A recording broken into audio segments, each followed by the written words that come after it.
आता एक मोठी बातमी घाटकोपरमधून सध्या समोर येते। घाटकोपरमध्ये अग्नितांडव झाल्याची माहिती समोर येते।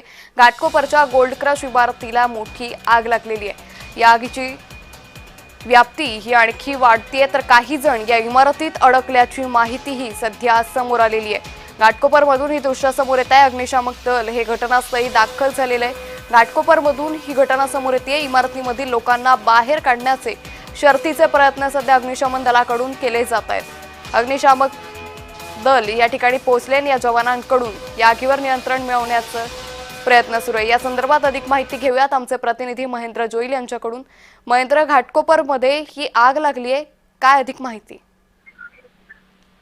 अंकिता, आज पहाटे सकाळी जे ते कुर्ला सीएसओ रोडवरती ही जे ते गॅरेजचं दुकान आहे त्यांना ही आग लागली होती। आज दिवसातील दुसरी घटना आहे। घाटकोपर येथील गोल्ड क्रश नावाची इमारत आहे, व्यावसायिक इमारत आहे। याला आग लागल्याची माहिती मिळते। अद्याप आगीचं कारण ते अद्याप अस्पष्ट आहे। मात्र या ठिकाणी अग्निशमन दलाच्या 4 गाड्या आहेत त्या या ठिकाणी पोहोचल्यात आणि अग्निशमन दलाकडून आग विझवण्याचं काम चालू आहे। दरम्यान काही लोक अडकल्याची माहिती मिळते, त्यामुळे अग्निशमन दलाचे जवान आहेत ते प्रत्येक मजल्यावर शिडी लावून जे ते या लोकांना बाहेर काढण्याचा प्रयत्न करतायत। सध्या ही आगीचं तीव्रता पाहिली तर आगीच्या जवळ ते वरपर्यंत दिसत असून अग्निशमन दलाकडून आग विझवण्याचे शर्थीचे प्रयत्न चालू आहेत।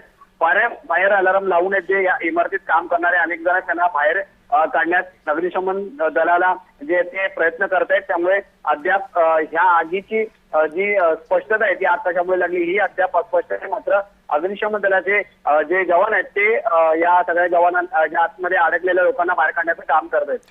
महेंद्र, मात्र आतापर्यंत किती जणांना वाचवण्यात यश आलंय आणि त्याबरोबर आणखी किती जण या इमारतीत अडकल्याची माहिती आहे?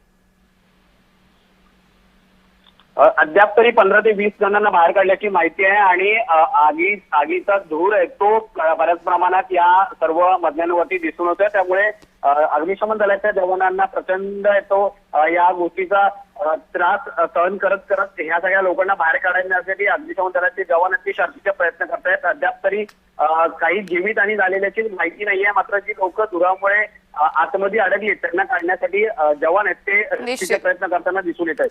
निश्चित, धन्यवाद महेंद्र, आपण दिलेल्या या सविस्तर माहितीसाठी।